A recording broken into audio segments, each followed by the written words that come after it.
So welcome back everyone to the final talk of this session. We're very happy to have Andrew Neitzke from Yale, who's going to give us a talk on protected spin characters, link invariants, and spectral networks. Please go ahead. Great.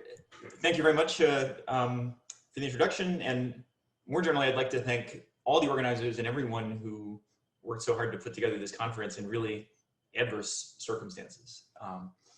At least for me, it's been a fantastic conference.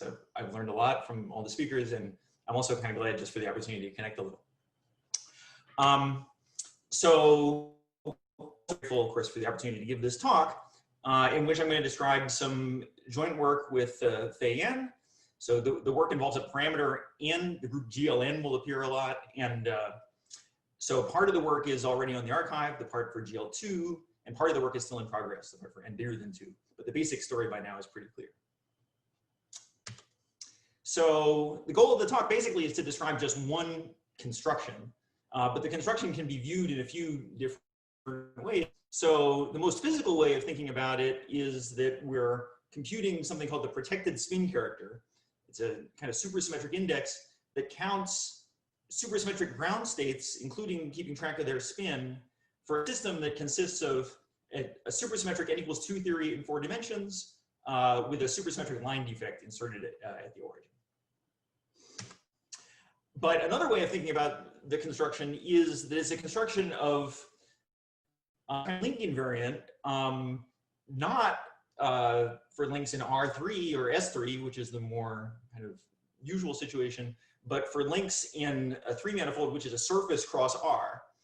And I'm calling them link invariants in quotes. It's in quotes because they're actually not invariant. If by invariant, what you mean is just topologically invariant. So they depend on some additional data. In contrast to the situation in R3, here they depend on some additional data that'll be encoded in a kind of, most concretely, it'll be encoded in a covering of the 3-manifold M. And although they're not invariant, they have a kind of completely controlled wall crossing behavior as you change the covering. So in that sense, it's kind of like having an invariant. Another kind of offshoot of our construction will be you can apply it even in the case of R3. And in that case, when the parameter n is bigger than 2, you get a new way of computing. So sorry, the parameter, in that case, what you get is just a kind of well-known link invariant. Like for n equals 2, it'll just be the Jones polynomial. And for larger n, it's some close analog of the Jones polynomial. But the way that you get of computing it when n is bigger than 2 is a new method of computation. And finally, for those who like cluster algebras, another way of describing this thing is that what we're doing is we're constructing kind of an embedding of a Skein algebra into a quantized cluster algebra in a pretty explicit way. So that program. And so I'm going to start out describing it from this physical point of view, the first. So the next few slides, I'll be kind of reviewing the theory of this protected spin character. So what's the setup? We start with just n equals 2 supersymmetric quantum field theory in 4 dimensions, and we go out onto its Coulomb branch, and we go in fact to a kind of generic point of the Coulomb branch, where the infrared physics is just given by n equals 2 supersymmetric gauge theory, where the gauge group is just U1 to some power, the rank.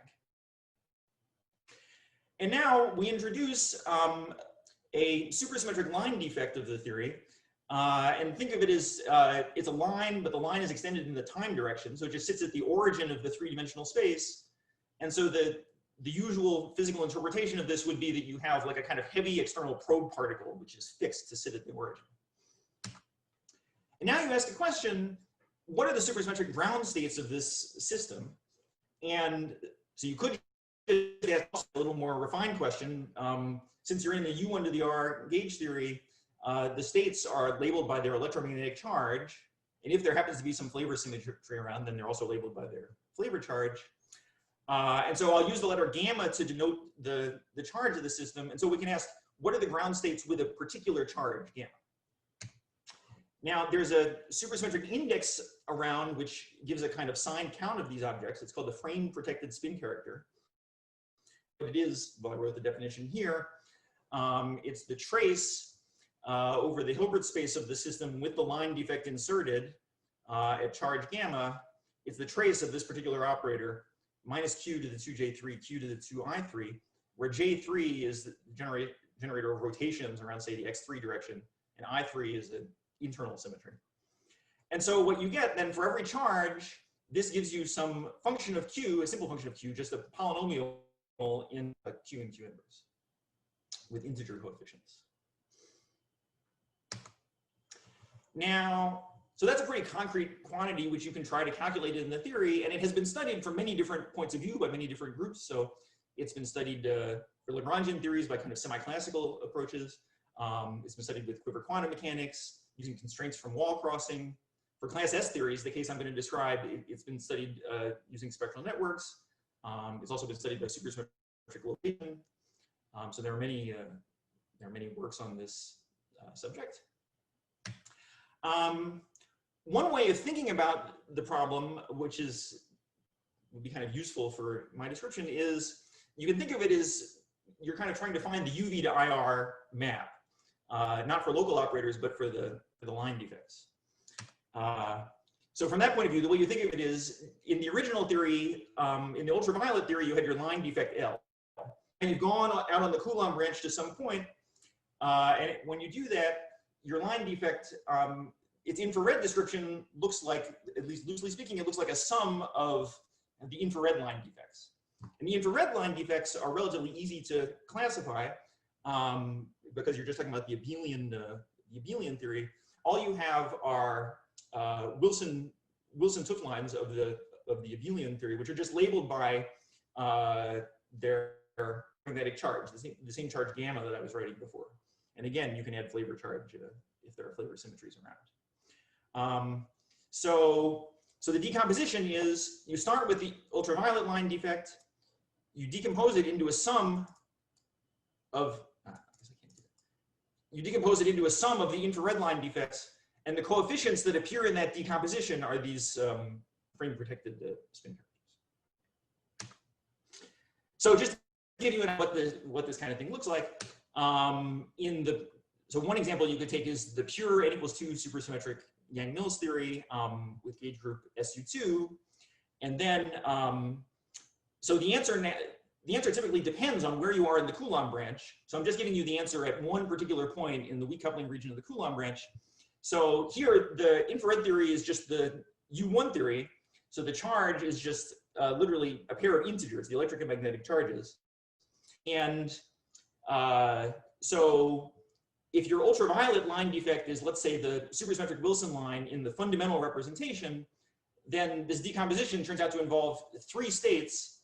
2 of them you might have expected on kind of semi-classical grounds, just by decomposing the fundamental representation of SU2 into its 2 weight spaces under U1. So you get those states which have electric charge 1 and -1, and then maybe surprisingly there's another state that carries some magnetic charge.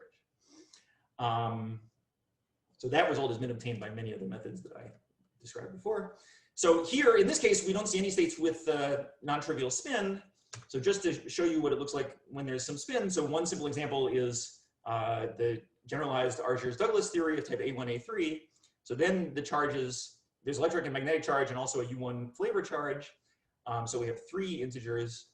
And then for some effect, at some point of the Coulomb branch, the answer looks like this. So this decomposition has, I guess, 1, 2, 3, 4, 5, 6 states of spin 0, and then one spin doublet of various charges. So that's the idea of, well, of course, they can be much more complicated, but this is the kind of object that you're looking for. So okay, so I'm going to be describing a new way of computing these things, and one of the very useful constraints on what such a scheme can look like comes from thinking about operator products. And to describe the operator product, I mean, it's really a 4-dimensional thing, but it's easiest to describe it actually if I reduce on a circle to 3 dimensions with a twist by this operator minus q to the 2j3, q to the 2i3, the same operator that appeared in the definition of the spin character. So okay, so after I make that reduction, if I think of a line defect wrapped around the circle, then it reduces in 3 dimensions to just a local operator. And now these local operators are only supersymmetric when they're placed along the x3 axis because of this rotation that we made in defining the reduction. And so because they're supersymmetric, and because they're annihilated by some supercharged Q for which the translations along the x3 axis are Q trivial, these local operators have a non-singular operator product, which doesn't have to be commutative. So putting the operators L1 and L2, say in this order along the x3 axis, there's no way of connecting that to the situation 2 and L1 where their ordering is reversed without going through a singular configuration. So we get a non-singular operator product, but it can be non-commutative. It generally is non-commutative. On the other hand, you can show that it is associative. Okay, so we have some non-commutative associative product on the space of these liners, in general, kind of complicated. On the other hand, when we go to the infrared, in the infrared theory, the operator product becomes much easier to describe. So in that theory, it's easy to say what happens when you bring two line operators close together. Their electromagnetic charges and their angular momenta just add, except the one subtlety is that there's an additional contribution to the angular momentum that comes from the Poynting vector. It comes from, if you have an electric charged thing and a magnetically charged thing, there's some angular momentum that's stored in the fields. That's captured by this DSZ pairing.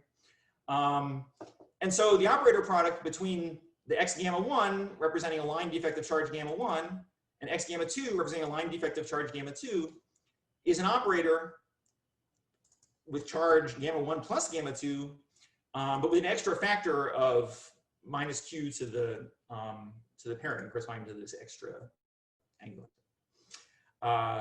So this algebra is a pretty well-known algebra. It's sometimes called the quantum torus. So what I'm saying is the infrared operator product algebra is just the quantum torus.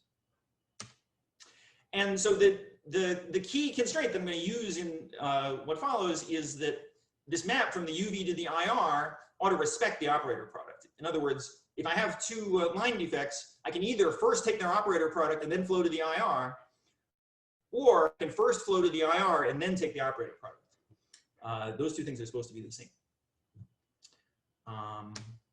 Okay, so far I've just been reviewing some kind of general story about line defects in general n equals 2 theories.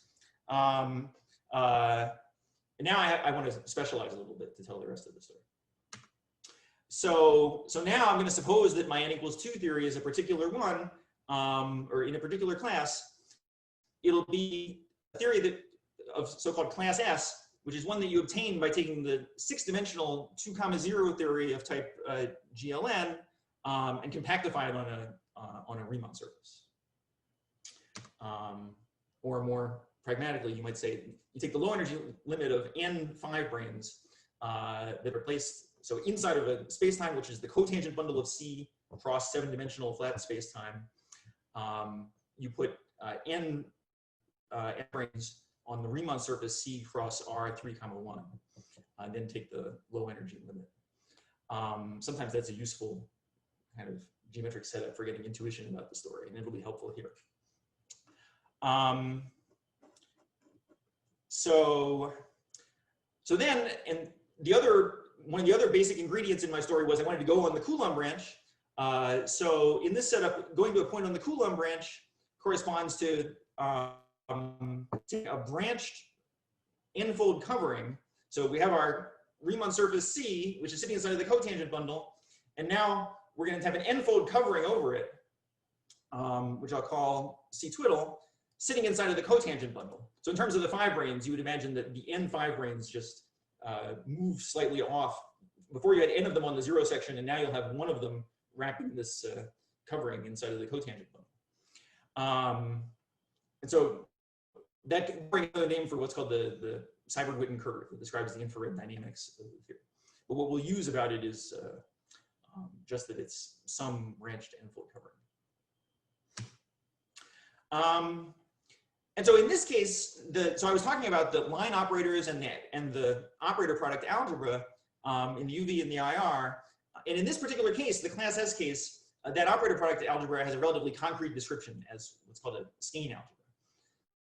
So stated in the literature from many different points of view, from the point of view of AGT correspondence, from the point of view of relations with Chern-Simons theory, where the Skein algebras first appeared. And it's been described by many people. I wrote some of them here. So to understand it for our purposes, it'll be convenient to think in 3 dimensions instead of 2. So up till now, I was talking mainly about this Riemann surface, but now let me combine the Riemann surface with the x3 direction of the 4-dimensional spacetime. So then we have a 3 manifold, which is just the Riemann surface cross R, which is still sitting as a factor inside of our 6-dimensional spacetime. Now, suppose we're given a link, a framed oriented link inside of this 3 manifold, inside of C cross R. Then we can make a line defect of the 4-dimensional theory, a super line defect in the following way. In the 2,0 theory, there are supersymmetric surface defects. And we take one of those surface defects and we put it on the 2 manifold, which is, okay, so we have L, the link inside of M. And then in the remaining 3 dimensions, we just put the defect along the time. So in everything I say, the time direction is basically just going to be static. Okay, so we have this L cross the time, which is where we put the surface defect, sitting inside of our 6-dimensional spacetime, which we can think of either as C cross R 3,1 or as M cross R 2,1. And now suppose we look at this surface defect at long distance. So where is the surface defect sitting with respect to the 4 dimensions of R 3,1? Well, this link is so it may have some finite, it might be sitting literally at a point in the x3 direction. More generally, it might have some finite extent in the x3 direction. But if you look at it at very long distance, that finite extent will just look arbitrarily short. So from long distance, this defect looks as if it's sitting at the origin of the spatial R3. So from the point of view of the 4 dimensions, at long distance, this thing looks like a and in general, this line defect doesn't preserve the SO3 rotation invariance. I certainly had one direction which was different from the other 2, the x3 direction. It does preserve U1 because the thing did not move in the x1 or x2 directions. And it's quarter BPS relative to the 8 supercharges preserved by the class S theory. Now, there's an important special case which has gotten a lot of attention. Suppose that the link actually was flat. Suppose that it was just sitting right at the origin, or at least it's isotopic to something that could sit right at the origin. In other words, suppose I really just took a simple closed curve inside of my Riemann surface. So in that case, of course, the line defect does preserve the whole SO3 rotation symmetry. In that case, it's half BPS, and so that's the case that's been studied a lot in the class S story, starting with the work of Drucker, Morrison, and Okuda, who pointed out that in class S theories are exactly classified by simple closed curves in the Riemann surface. So okay, so what we have anyway is associated to a framed oriented link inside of our 3 manifold. We have a line defect in our 4-dimensional theory, and then now you can ask, how to describe the operator product, and the operator product has a pretty concrete description in terms of the in these links. Namely, it's the operator product algebra is the GLN Homfley Skein algebra. So what is the Skein algebra? Well, to define the product of 2 links, what I do, so the links are in C cross R, and I just stack them one on top of the other in the R direction. But then the links are taken modulo these relations. So I wrote the Skein relations here, which are familiar from the UN Chern-Simons theory. And so what does the relation mean? So for example, if I look at this first relation, what you're supposed to imagine is that you have two links which are the same everywhere outside a little ball. And inside the ball, they differ just in that one of them has an overcrossing and one of them has an undercrossing when viewed, say, from above. And then those two links are related in the Skein algebra. The difference of them is equal to a multiple of this third link where I resolve the crossing with a factor of q minus q inverse. And then there are other relations. This relation tells you what happens when you change the framing. Changing the framing changes the link by a factor of q to the n. And this one says that if you just have if you have a little unknot sitting inside of a ball, then you can erase it at the cost of multiplying by this.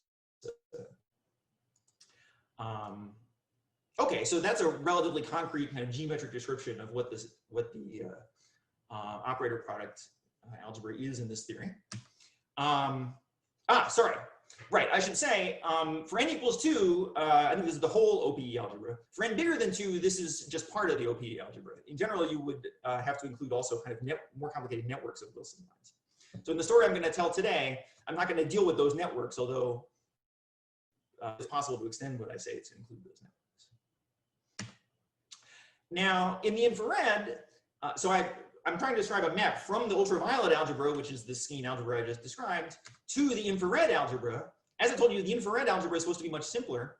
And here's our description of it. It'll be convenient for us, is to think of it also as a kind of Skein algebra. But now it's a Skein algebra not of the original Riemann surface, but rather it's a Skein algebra of the covering.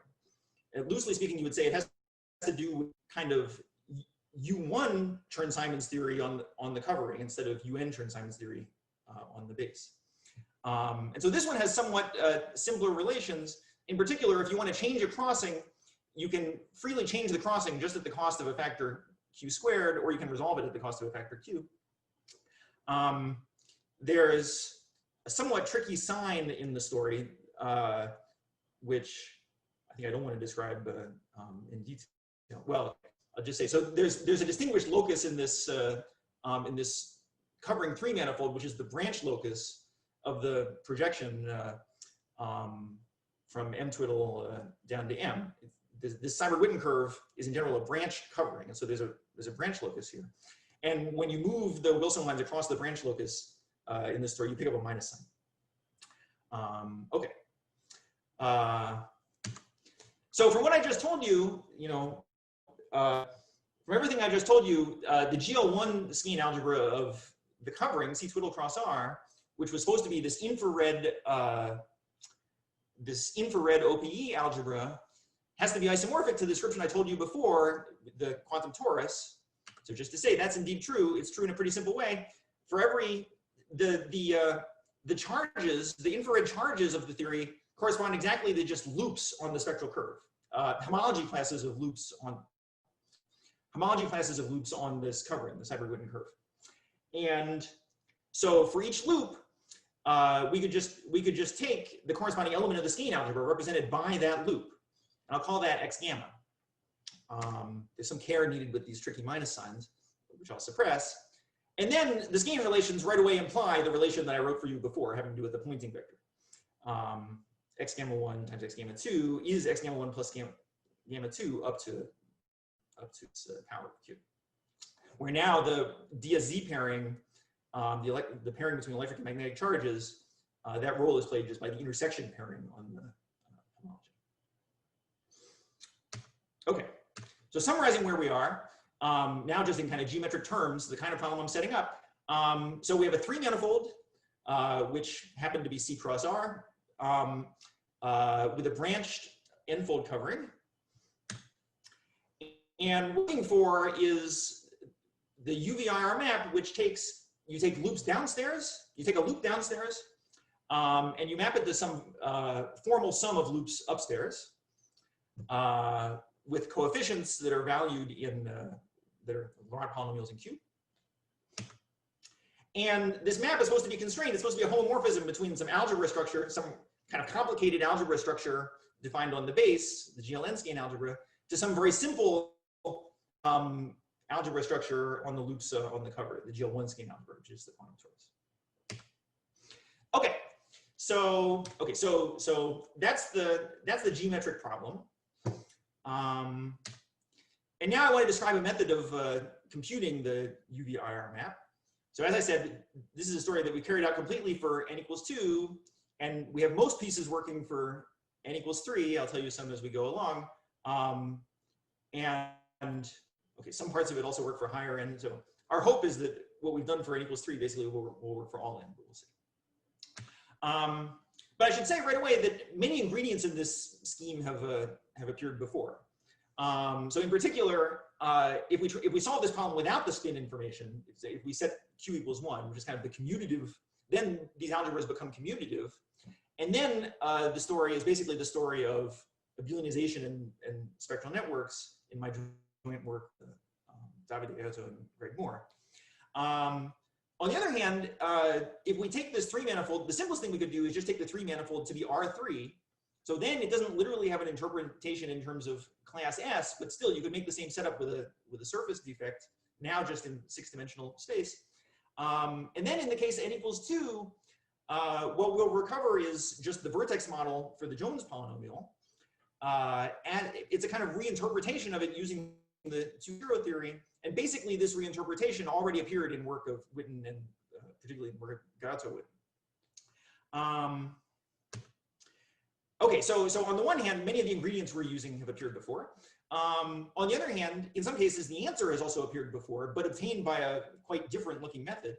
So in particular, again, so now if in the case of a Riemann surface cross R with n equals 2, Bonahone and Wang invented this thing called the quantum trace, which is more or less the protected spin character in that case.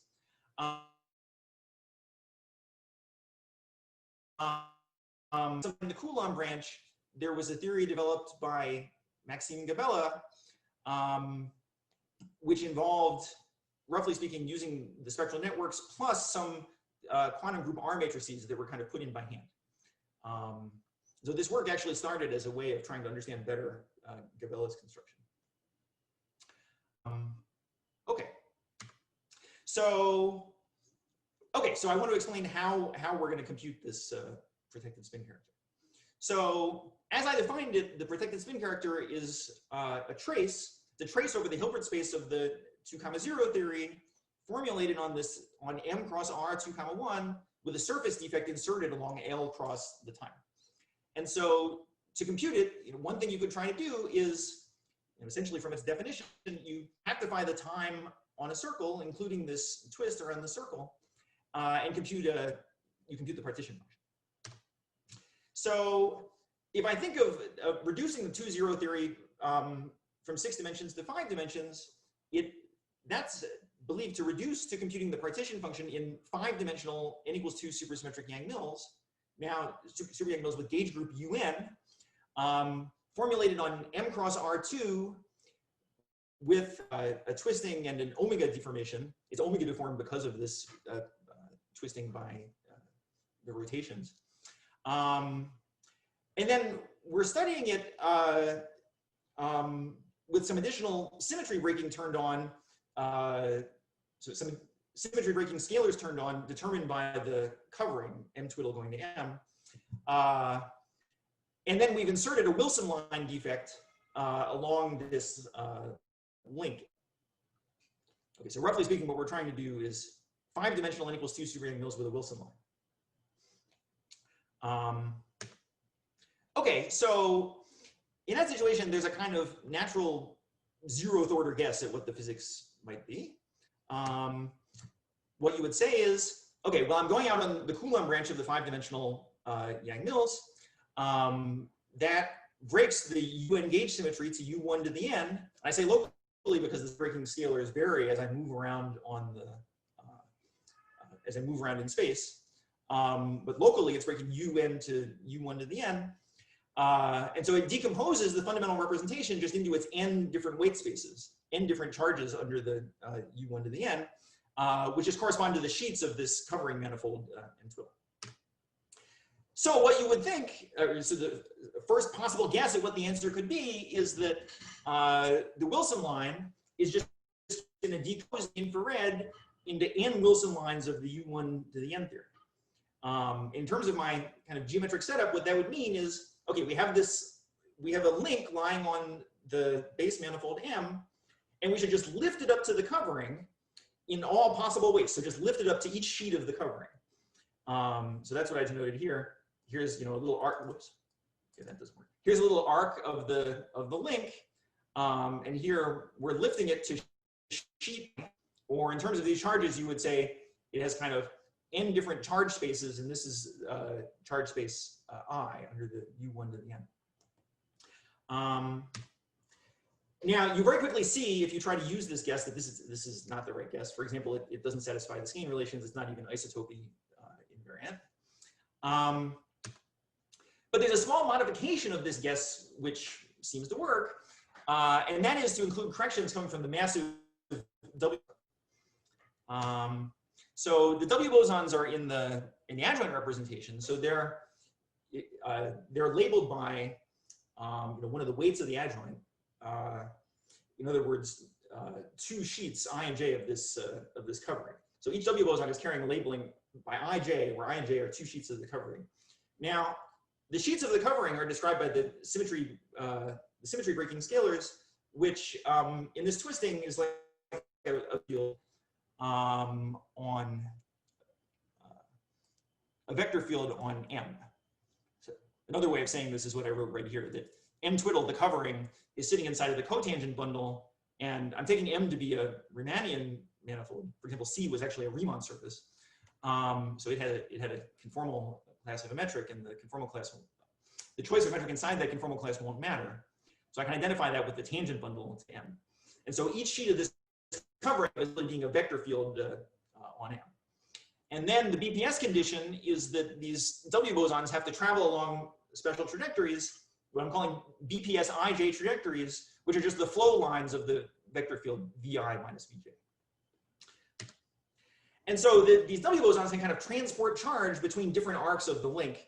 So that's what I've shown on the right here. Here's two different arcs of this link, and here's an IJW boson that kind of transports the charge. It kind of swaps I and J. So here I have the link in charge sector I, and then it swaps over to here. And here I have it in sector J, and that one swaps over to here.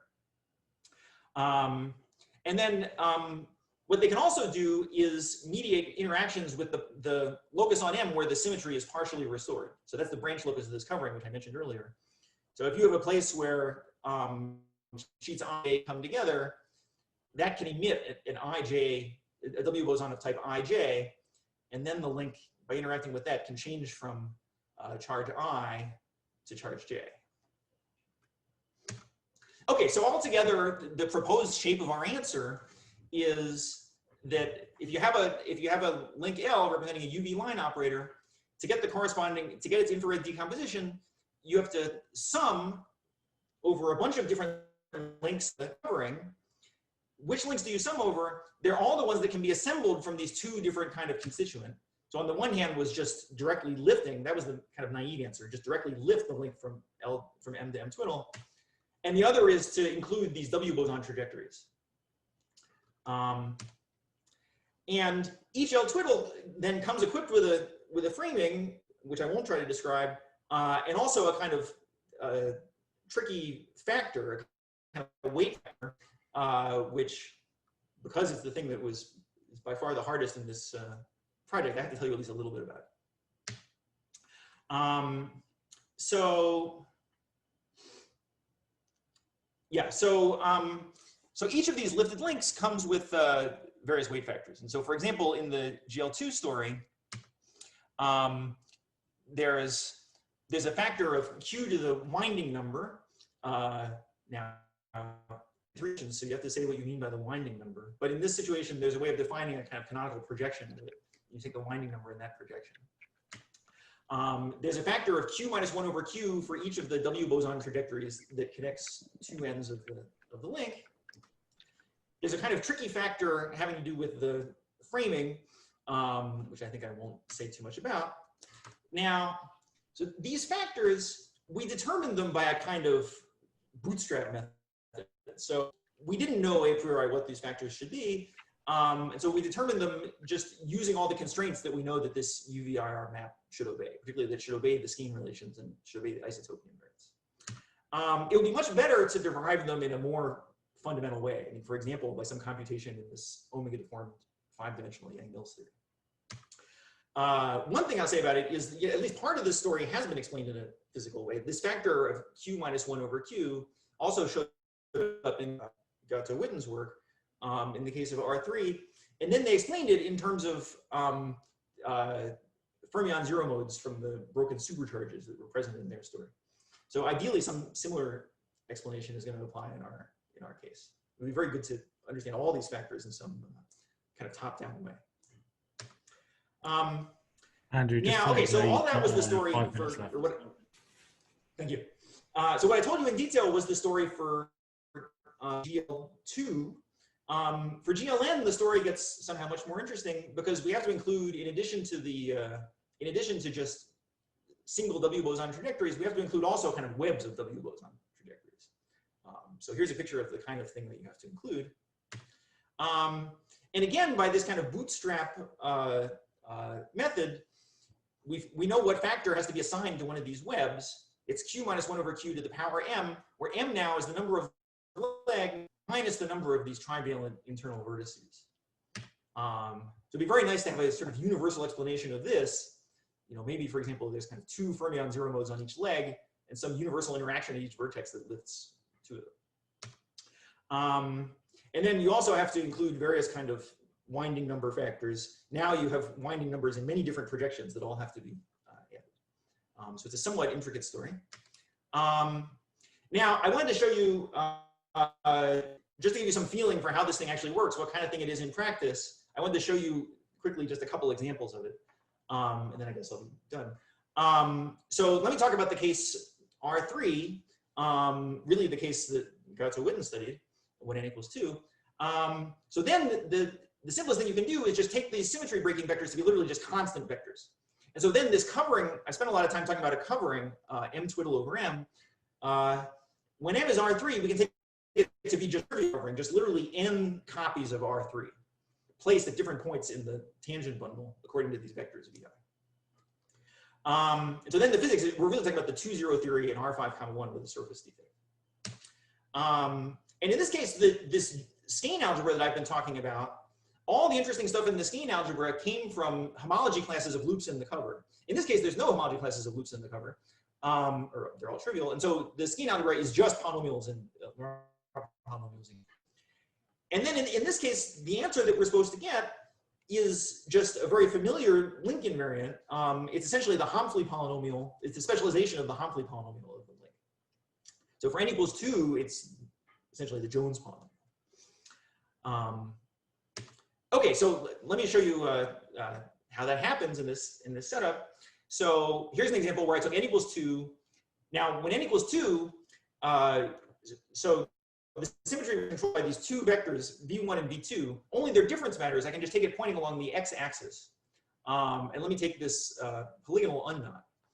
So in this case, there's just, so I'm drawing the projection of this unknot to the xy plane.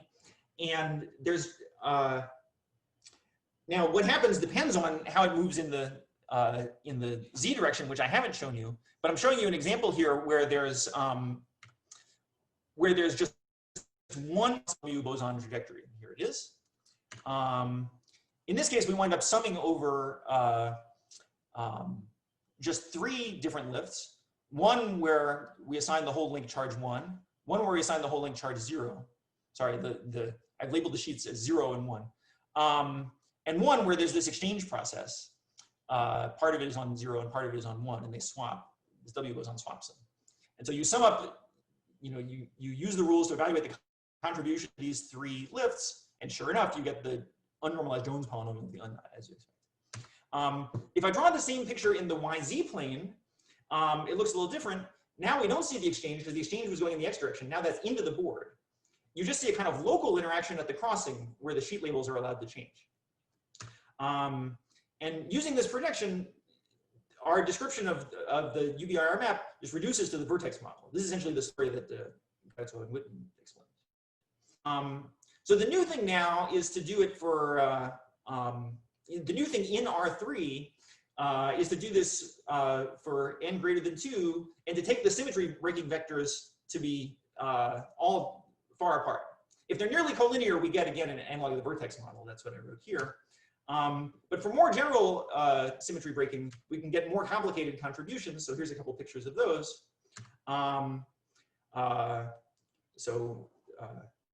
We've done experiments of this kind on the computer, and you do in fact recover the known not polynomials, but you recover them in kind of a new in a new way. So this is a new scheme for computing these not polynomials by summing over these kind of intricate webs of W bosons.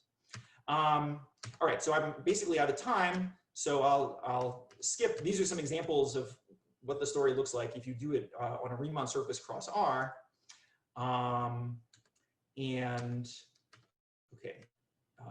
Yes, it suffers from wall crossing. The wall crossing is controlled by the Kontsevich-Seudelman formula. All right, so the summary.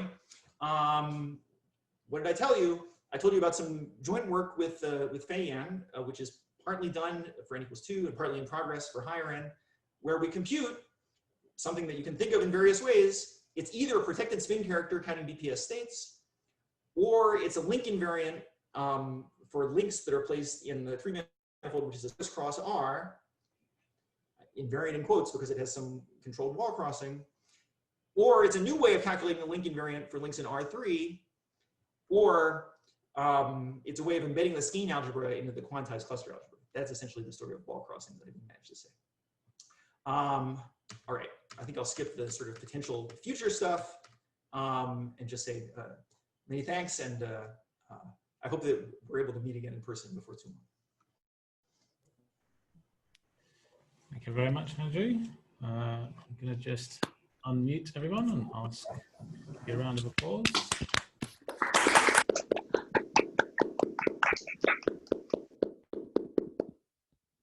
I see we've got a few questions. So I'll just, Edward Witten is first. I'm just going to unmute you, Edward. I just had a very naive question about the beginning. You had the spin, isospin 1/2 Wilson line of SU2. Then in the IR, it was the sum of 3 terms, 2 obvious ones and 1 with magnetic charge. What does that mean? Does it mean that there's a bound state of a monopole and the, or I should say a square integrable state, a square integrable state of the monopole in the presence of the Wilson operator? I'm afraid that the way that we got that answer, I mean, we got it in a way that was sort of far away from the semi-classical picture. And even though I said that the answer is that weak coupling, that fact wasn't really used much in the computation. So I don't really understand the kind of weak coupling interpretation of it. But this is really, the person this is a question for, I think, is Greg, who with collaborators studied exactly this question, the kind of semi-classical description of the frame BPS states. Unfortunately, I'm not the one to answer it, but hopefully Greg can tell you. Well, Greg is online, so maybe he'd be willing to comment. But I can't imagine what it could be except a bound state of the, sorry, a discrete state, a discrete supersymmetric state of the monopole in the presence of the Wilson operator. It sounds very reasonable, but because I haven't thought carefully enough about it, I don't want to. See, Greg has raised his hand. So he has an they let me unmute myself. Yeah. Where the answer is absolutely yes. And the Dirac operator on the frame monopole moduli space has a bound state, L2 bound state. I see. I see. So the monopole operator, I think we told you before, becomes a vector bundle in the monopole moduli space. And you look at the Dirac operator coupled with that vector bundle? Yeah, exactly. And you can show that there's an L2 bound state. Okay, nice. You can even construct it quite explicitly. I see. Thank you. Okay, the next person is Asan Khan. I'm just going to unmute you. You can ask your question. Hi. So in your talk, you described how the OPE of line operators leads to this algebra structure on the Skein module, right? So I was wondering if you can, another thing you can do, however, other than considering the OPE, you could put two line defects together at a junction and ask what local operators live on that junction. So that, I would guess, leads to sort of a bilinear product on the Skein algebra. Do you know some description of this, such a bilinear product? So say again the construction of the product. So you just consider local operators that can live on a junction of line defects. So I'm thinking of sort of like a HOM between two lines. Yeah. Yeah, of course, I think those things have been studied. But yeah, but I haven't studied them, and I don't know exactly the best reference. Mm-hmm. Okay, thanks. I would think it's some sort of linking number of knots, so something very simple. Just, okay.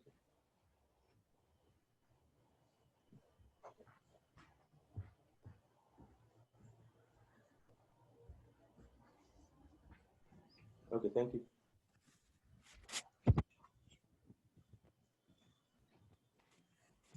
Okay, next is Theo. You can unmute yourself. Great. So, thanks for the great talk, Andy.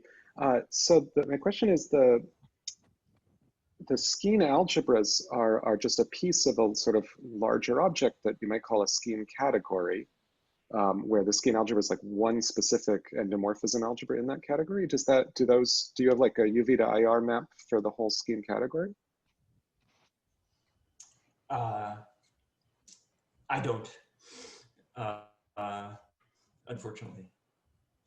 Do you think the same, I mean, if somebody wanted to do it, would they be able to press these ideas, or is there something? Well, let's see. So is the interpretation of this, so one interpretation of these Skein modules attached to kind of general three manifolds, as I understand, is that they arise at the space of states in a four-dimensional topological field theory. Now, it certainly could be possible to develop a version of this kind of abelianization story that applies in that topological field theory. And I mean, so I guess I have to ask a question to you, which is the meaning of the category you're describing in terms of that topological field theory? Yeah, so the objects in the category, so the classical limit of that topological field theory is studying character varieties and actually character stacks. And this is like a kind of quantum version of the character stack, whereas the Skein algebra is a quantum version of the affinization of the character stack. Okay, so if the construction you're after has an interpretation in that topological field theory, then I would kind of tentatively guess that the answer is yes, that you can do this abelianization also there. Okay.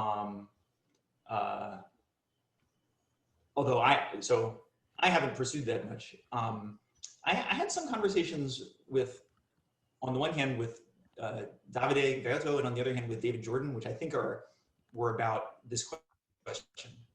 Yeah, I mean, David Jordan is definitely an expert on this question, on these categories. Anyway, thank you. Here's a question from Aaron. Do you want to unmute yourself? All right, so I think Theo may have just answered this question, but I'm not sure. So I have, in an effort to try to understand the physics of this stuff a little better, I had a three-part question. The first, am I understanding or am I recalling correctly that this IR Skein algebra is the quantum type Mueller space of C? I wouldn't say exactly that the IR Skein algebra is the quantum type Mueller space. I mean, the way I understand it, the quantum type Mueller space is like a certain representation of the UV Skein algebra. which on the other hand, it's very convenient to constructing a version of this map. So, I mean, this is more or less the point of view of like Fock and Goncharov in their story about quantized cluster algebras. They wanted to understand like the quantum Teichmuller space. And so, yeah, they were using essentially something like this. The idea was that you have, well, I don't know how much I can say. Let's just say, essentially, I think that's the kind of representation theory story of this. So if you want to construct representations of the Skein algebra, which is what you want to do in quantum Teichmuller story, one thing that you might try to do is to map it to a simpler algebra, which is, in this case, is this abelian Skein algebra, and then use some representation of that algebra. And I think that's kind of what's going on in this quantum Teichmuller theory. Except then you have the additional complication that because of this wall crossing, you have many different ways of mapping it to abelian Skein algebra. So what you really need is, you need, for each way of mapping it to the abelian Skein algebra, you need a representation, and then you need some kind of intertwining operators that connect the different choices. And that's what's constructed in Fock and Goncharov's approach, and I think in some form also in like the Teschner and collaborators' approach to this quantum Teichmuller theory. Okay, so I was sort of hoping that you could say something like one of those two theories, like either the UV theory or the AR theory, is the quantum Teichmuller theory of C, and then on the other side, maybe you can find some description of the other theory and say that, you know, this UV AR map is relating the quantum Teichmuller theory of C to this other thing. So are you saying that the quantum Teichmuller theory is the thing living on the UV side, or is this completely I think, I mean, to the extent that I understand what quantum Teichmuller theory is exactly supposed to mean, I think a big part of it is the representation theory of this UV Skein algebra. Okay, thank you. There's a question from Aswin. Do you want to unmute yourself?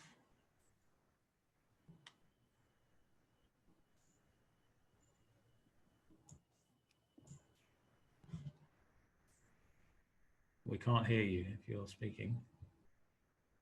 At least I can't. Hi, can you hear me now? Yes, very quietly. Okay, maybe in that case, I'll just type my question. Why don't you just go ahead to somebody else's question? Oh, okay, sorry. Yeah, okay, so my question is the following.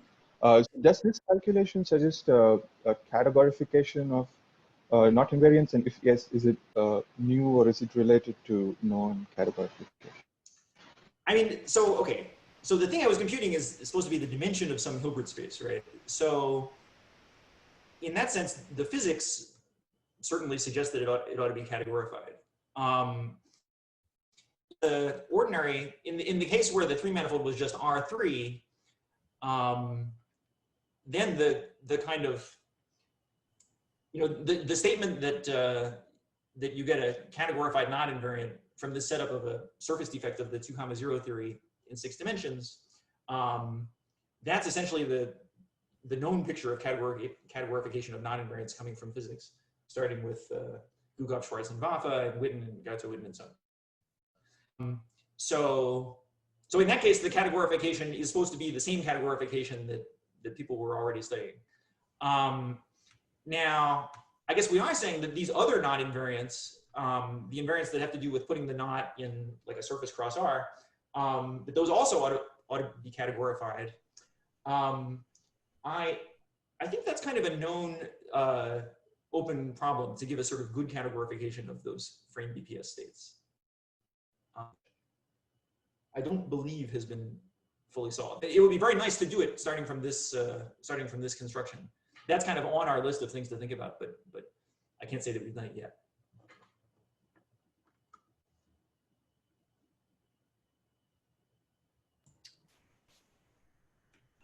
Greg, did you have a question, or was your hand just stood up from before? I just had a comment. So Andy and Faye have been doing the GLN case. Of course, maybe it's probably on his list of future directions that he didn't get to show, but I mean, an obvious future direction is generalizing to ADE. And Andy had this nice description of what used to be called the detour in terms of W bosons. And that seems like a good place to start. And in fact, Pietro Longhi and Chen Park wrote a paper about ADE generalizations of spectral networks. So it was a comment, not a question.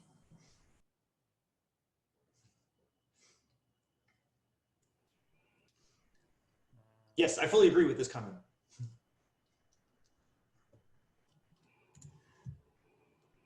We did talk a little in the paper about how to kind of factor out from GL2 to SL2. There's some technical story associated with that. But yeah, to do ADE is certainly I think something that should be possible.